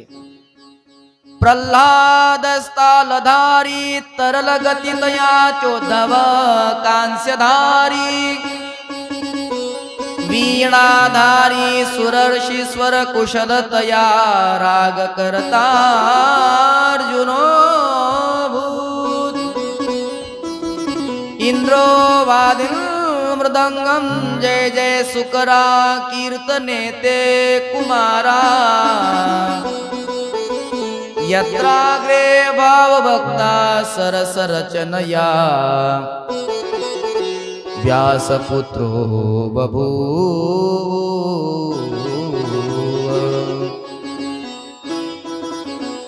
अर्जुन गायन करतोय, इंद्र मृदंग वाजवतोय. संगीताचे 3 अंग असतात, गायन, वादन आणि नृत्य. गायन चालू आहे, वादन चालू आहे, पण एक कमतरता आहे ना, कोणाची? नृत्य करणाऱ्यांची.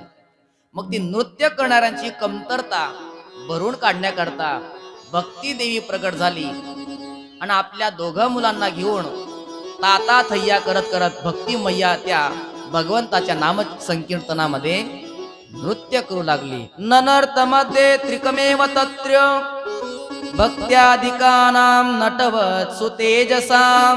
अलौकिक नामचिंतन होऊ लागलं. चला आपण सुद्धा त्या अलौकिक नामचिंतनामध्ये सहभागी होऊया. निकुंज में विराजे घनश्याम राधे राधे. निकुंज में विराजे घनश्याम राधे राधे. निकुंज में विराजे घनश्याम राधे राधे. निकुंज में विराजे घनश्याम राधे राधे. राधे राधे राधे घनश्याम राधे राधे. राधे राधे राधे घनश्याम राधे राधे. राधे राधे घनश्याम राधे राधे. राधे राधे राधे घनश्याम राधे राधे. निकुंज में विराजे घनश्याम राधे राधे. कुंज में विराजे घनश्याम राधे राधे.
राधे श्याम से मिला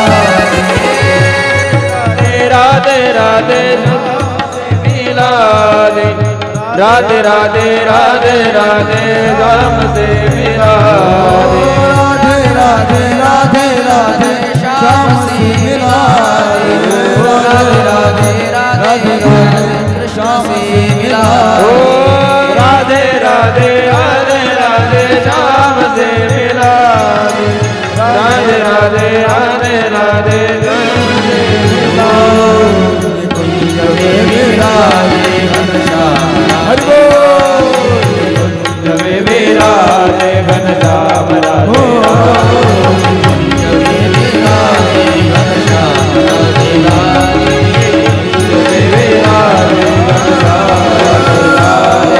कुंज में विराजे घनश्याम राधे राधे